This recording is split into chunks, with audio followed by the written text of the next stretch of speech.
দেশের সকল ব্যবস্থা ভেঙে পড়েছে, এক বছরে ঠিক করা সম্ভব নয় বলে মন্তব্য করেছেন শ্রম ও কর্মসংস্থান মন্ত্রণালয়ের উপদেষ্টা এম শাখাওয়াত হোসেন।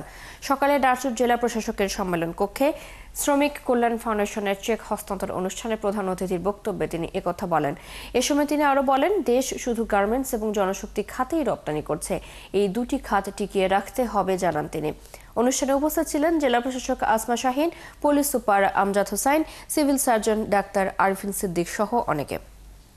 আপনাকে নেতা করা হয়েছে যাতে আপনি তাদেরকে সঠিক পথে চালিত করতে পারেন। আপনারা যদি বেঠিক পথে চালেন তাহলে আমাদের দেশে এখন যে অবস্থা, কমপ্লিট স্ট্রাকচার ভেঙে পড়েছে, সমস্ত ব্যবস্থা ভেঙে পড়েছে, ডিস্ট্রিক্ট ব্যবস্থা থেকে শুরু করে আপওয়ার্ড সব।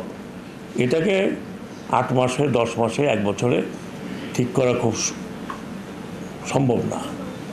আপনি পুলিশ প্রশাসন দেখেন, টোটাল ভেঙে পড়েছে।